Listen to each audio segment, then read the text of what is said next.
seem like it's been so exclusive. Well, he knew that social media was the place to get the word out there and to sell tickets. So what he did was he made this promo video to sell tickets. Got the hottest models on the planet. Bella Hadid, Haley Baldwin, Victoria's Secret models like Alessandra Ambrosio, Elsa Haas. They were on a yacht. They were jet skiing. Oh my God. They were with the swimming pigs in the Bahamas. Billy booked 33 of the hottest acts of that time. He got Pusha T, Blink-182, Disclosure.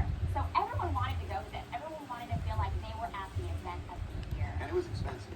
It was very expensive. Ticket packages range from $1,200 all the way to $100K. It felt organic. They didn't advertise on television. They had the hottest models. You see Kendall Jenner posting about this party, and it feels real. Yeah, it's great. We're making it sound like it's going to be an incredible event, right? Oh no, Something it went went wrong. horribly wrong. Despite all of that, it doesn't sell the way they think it should sell. I don't know if this was just the ticket prices were too high.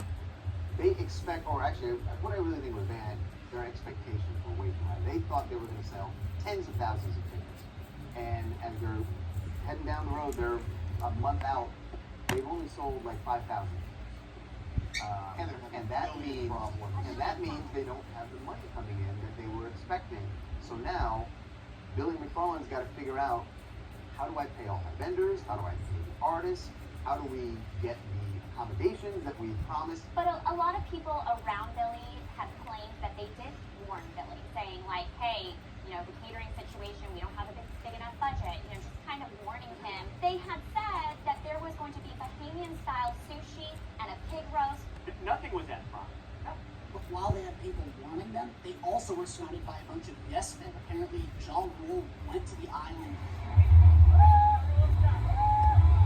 And the guy who was the head of marketing said, should we just be legends and throw this huge music festival? It's like, when you read these reports, it just sounds like a bunch of frat bros who are like working on throwing the biggest party of the year. They had an opportunity. They could have pulled out of this. And instead, they keep hurtling forward, like, nope, we're going to try it. And Billy tries to get more money, starts looking for more investors, but he doesn't have the money.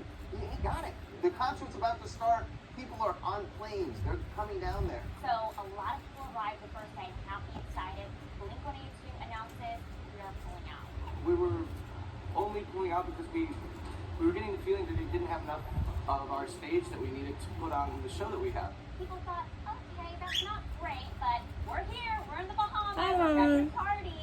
They get on the island, and instead of going to where their campground is, which, by the way, it rained that morning, all these open tents were soaked, there was mud everywhere, mattresses were soaked and covered. Well, those are your mattresses. Just everything you can imagine. There's no water, there's no Wi-Fi. I mean, it's a hot mess. There's no concert. There are no accommodations.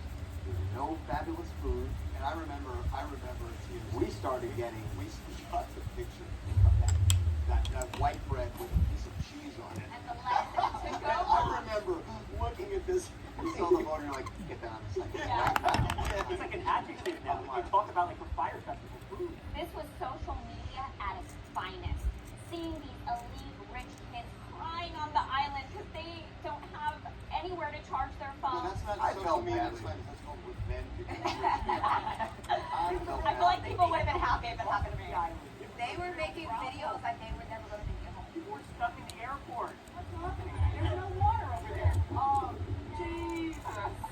Maybe we all get to burn it down at the end. That's how we do burn all of our money. We're in trouble. We're in trouble. No one can get in their rooms, no one can get their bags. We've been here for hours. The sun is going down. The sun's going down. The sun is really going It's down. about to be pitch black out here. People are panicking. Carrying mattresses. There were a lot of good people that were hurt, a ton of investors lost out, And then there was Andy. and there was Andy. Oh my It was the best part of the He whole is story. blessed.